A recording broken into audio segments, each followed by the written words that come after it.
పాపం వలన మేము క్షీణించుచున్నాము. నీ ఉగ్రతను బట్టి దిగులు పడుచున్నాం. మా దోషములను నీవు నీ ఎదుట నుంచుకుని ఉన్నావు. నీ ముఖకాంతిలో మా రహస్య పాపములు కనబడుచున్నవి. నీ ఉగ్రతను భరించుచునే మా దినములు గడిపితిమి.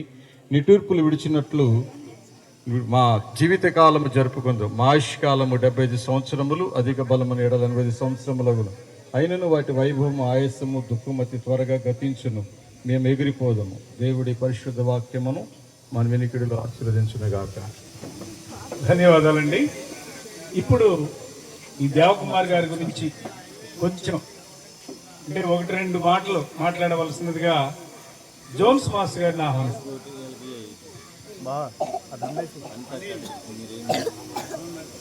దేవుని నామం మీ అందరికీ నా వందనాలు తెలియజేస్తున్నాను. ఈ రీతిగా ఇలా దేవకుమార్ గారి గురించి చెప్పడానికి నాకు ఈ తరుణం ఇచ్చినందుకు వందనాలు తెలియజేస్తున్నాను. ఇలా చెప్పవలసి వస్తుందని కూడా నేను ఎప్పుడూ ఊహించలేదు. దేవకుమార్ గారు నేను 2 సంవత్సరాలు అటు ఇటుగా ఒకే ఏజ్ వారు, కానీ ఆయన మేము 84వ సంవత్సరంలో ఈ ఊరు ఇక్కడ మా మదర్ ఉద్యోగరీత్యా ఇటు వచ్చినప్పుడు మాకు బాగా తోడుగా ఉండి నాకు ఉద్యోగంలో తోడై ఉన్నారు. 90వ సంవత్సరంలో తుఫాన్ వచ్చినప్పుడు కుటుంబంతో మా హౌస్కే వచ్చి అక్కడ 2 రోజులు అట్లా ఉండి వారు మళ్ళీ తిరిగి వారి గృహానికి వచ్చారు. అప్పటి నుండి మాకు ప్రతి ఆదివారం వచ్చి మాతో పాటు ఉండి మా నాన్నగారు అమ్మగారితో మాట్లాడి వెళ్ళేవాడు. తర్వాత కుటుంబ బాధ్యతలను బట్టి ఎవరి దారిలో వాళ్ళు ఉండేవారు. ఆ ఉద్యోగంలో చాలా హెల్ప్ చేశారు. దాన్ని నేను ఎప్పుడూ మరవలేను. ఎందుకంటే నా ట్రాన్స్ఫర్ విషయంలో చాలా సహాయకారిగా ఉన్నారు. వారికి, వారి కుటుంబానికి, వారికి ఇచ్చిన బిడ్డలని, మనవాళ్ళని, అలాగే కుమార్తె, అల్లుల్ని, వారందరూ దుఃఖంతో ఉన్నారు. వారి ఆదరణ కొరకు మన అందరము ప్రార్థన చేద్దాం. కుటుంబాన్ని ప్రభా మీకే అప్పగిస్తున్నాం కాబట్టి, తల్లిదండ్రులు విడిచినాను, మన యేసు విడవడు కాబట్టి కుటుంబానికి మంచి ఆదరణ దయచేయాలని కోరుకుంటూ నాకు ఇచ్చిన ఈ తరుణాన్ని బట్టి వందనాలు తెలియజేస్తూ ముగిస్తున్నాను. దేవకుమార్ గారి గురించి మాట్లాడాల్సింది చాలా మంది ఉన్నారు, కానీ ఆయన విద్యాశాఖలో డిస్ట్రిక్ట్ ఎడ్యుకేషన్ ఆఫీసులో తన సర్వీస్ అంతా అక్కడే చేశారు. ఆ డిపార్ట్మెంట్ నుంచి ఎవరన్నా వచ్చి ఉంటే దయచేసి వారి గురించి మాట్లాడవలసిందిగా ఆహ్వానిస్తున్నాం.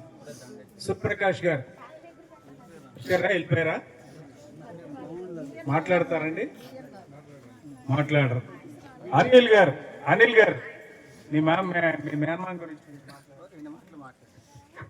దేవుని స్తోత్రాలు. మరి దేవకుమార్ మామయ్య గారు వారి యొక్క జీవిత చరిత్రను ముగించుకుని మరి ఒక వాక్యం సెలవిస్తూ ఉంది, నరులారా తిరిగి రండి. కనుక ఏనాడికైనా ఎప్పటికైనా ఆ స్థలానికి వెళ్ళవలసిన వారమే ఉన్నాం.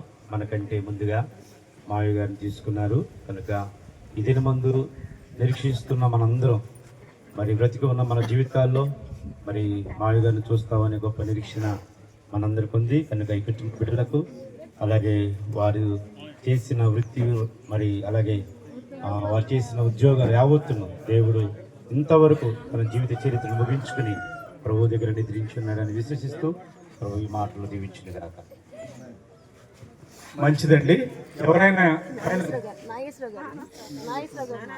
నాగేశ్వరరావు కార్పొరేటర్, లోకల్ కార్పొరేటర్, ఆయన మిత్రుడు, ఆయన వియంకుడు, కొద్దిగా మాట్లాడారు. దేవునికి స్తోత్రం. సుమారు 50 సంవత్సరాల నుంచి మా ఇద్దరికి ఫ్రెండ్షిప్ ఉండేది. ఆబేల్ గారు, అనాన్ గారు, నేను రైస్ వ్యాపారం చేస్తే కుర్రోడు ఇంట్లో ఖాళీగా ఉంటున్నాడు అని నాతో పంపించి, నేను ఈయన భాస్కర్రావు అని ఆయన ఎస్ఐ అయ్యాడు, ఈయన సూపరింటెండెంట్ అయ్యాడు, నేను టెలికాంలో ఉండి రిటైర్డ్ అయ్యాను. అప్పటి నుంచి ఇప్పటికి మంచి ఇదిగా ఉన్నాడు. ఆ తర్వాత వాళ్ళ పాపను కూడా ఇచ్చారు మాకు. కానీ మంచి హృదయం గల దేవకుమార్ మొన్న కొట్లో కూడా నువ్వు దేవుడు రక్షిస్తాడని చెప్తున్నావు కానీ భక్తుని చెయ్యి లేదని చెప్తున్నాడు, తల మీద నిలుపుతుంది. మరి అలాంటి స్నేహితుల్ని పోగొట్టుకున్నందుకు అన్స్పెక్టెడ్ గా ఆ రోజుల్లో మొక్క ముగించాడు. నాకు చల్లగా ఉంది, చెయ్యి లాగుతుంది, ఏం చేయమంటామంటే నేను ఊళ్ళో లేను, పక్కన ఉన్న హాస్పిటల్కి వెళ్ళమంటే ఇమీడియట్ గా ఆయన వెళ్ళాడు.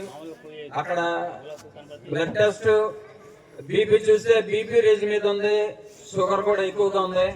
ఆ తర్వాత వాళ్ళు చిన్న పాప మనవరాలు అంటే కోడలు ఫోన్ చేయగానే అమ్మాయి హాస్పిటల్కి రమ్మంటే గవర్నమెంట్ హాస్పిటల్కి వెళ్ళారు.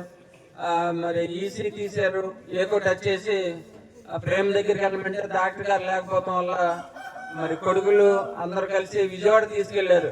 అంటే ఒక క్షణం కూడా లేట్ చేయకుండా తీసుకెళ్లారు. అక్కడ ఎంజియోగ్రామ్ చేశారు.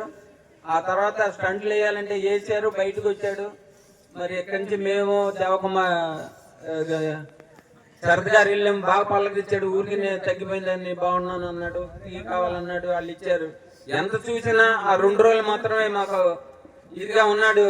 3వ రోజు వచ్చాడికి ఆయన మరి ఏమైందో తెలియదు కానీ మార్పు వచ్చేసాడు.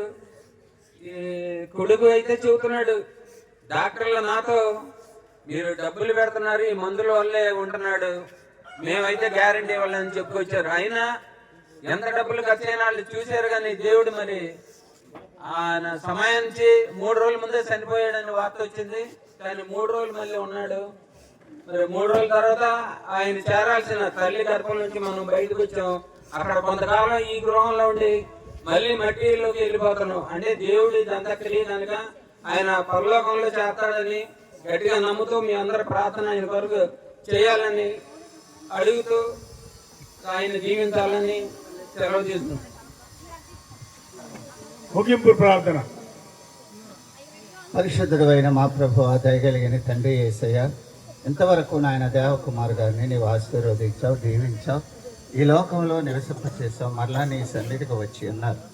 వారు కుటుంబాలన్నిటికీ ప్రభు వాదార్పును దయచేయండి నాయన. నీ సన్నిధి వారికి అనుగ్రహించండి తండ్రి.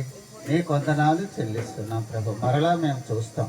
కొద్ది దినాలు ఎడబాటు తండ్రి దేవా, ఈ సమయంలో వారి కుటుంబాలన్నిటినీ కూడా మీరు ఆదరించి దీవించి నడిపించి ప్రభువా ఈ కార్యక్రమాలన్నిటిలో నీ సన్నిధి ఉంచమని యేసు అతి పరిశుద్ధ నామమున ప్రార్థించుచున్నాము తండ్రి. మన తండ్రి అయిన దేవుని ప్రేమయు, కుమారుడైన యేసుక్రీస్తు కృపయు, పరిశుద్ధాత్మన అన్యోన్య సహవాసం ప్రభువునందు నిద్రించిన దేవకుమార్ గారి యొక్క కుటుంబానికి ఆదరణ దీవెన చేరిన మనకి ఆ ఆశీర్వాదం ప్రభు దయచేయను గాక.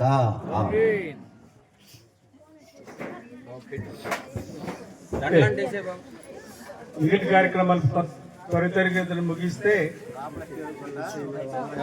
ఎవరన్నా చూడాలనుకున్న వాళ్ళు దయచేసి దారి ఇవ్వండి.